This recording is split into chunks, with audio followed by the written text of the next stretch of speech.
To make sense of history, hindsight is often required because the unfolding of events often give little time for reflection in the moment.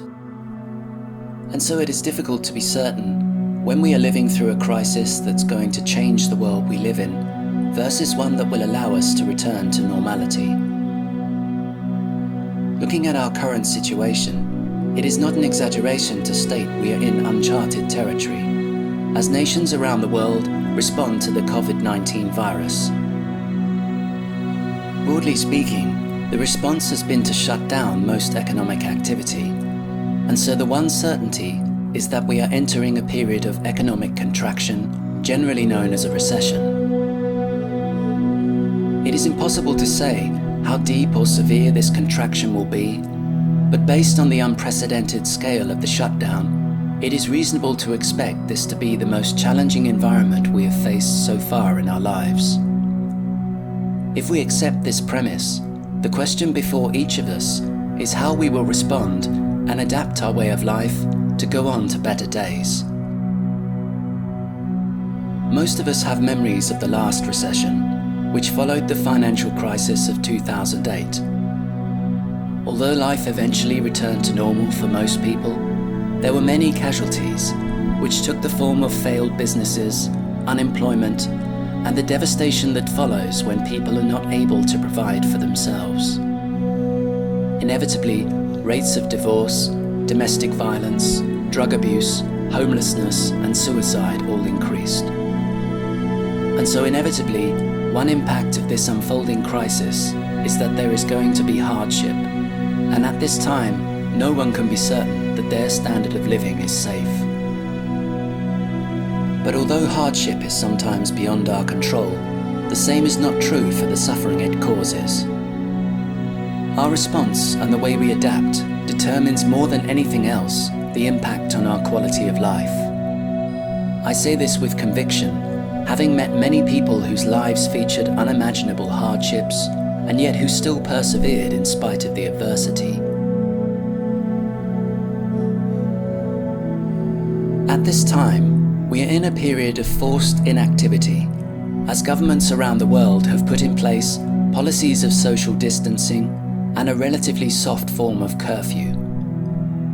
For most of us, this means we are spending more time at home with our families, with perhaps more free time. This change in our lives may be temporary, but it represents an opportunity for each of us, as individuals, as families, and as communities. Although we are not confined by choice, this experience gives us space to reflect and to give more attention to how we live our lives.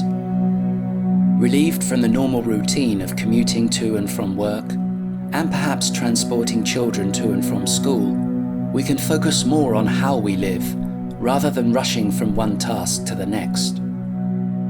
The changes imposed on our lives may require us to find new arrangements, with a greater degree of cooperation and flexibility. But by spreading the burden evenly, we may discover ways to live that work much better for everyone. During good times, whilst our daily routines work well, we have little incentive to seek better alternatives. But in times of stress, we are driven to adapt, and this can force us to examine how we live our lives. We may be forced to make changes that are unwelcome, but equally we may find that by restructuring our lives, we give space for the things that really matter, most notably quality time with our loved ones. In our modern world, it is all too easy to become fixated on the pursuits we think will serve us, but very often we get lost in the idea itself. We may think that working long hours is an act of love, an expression of devotion to our families, but it's not always possible to know when we have crossed the line and started to neglect the very things that truly matter.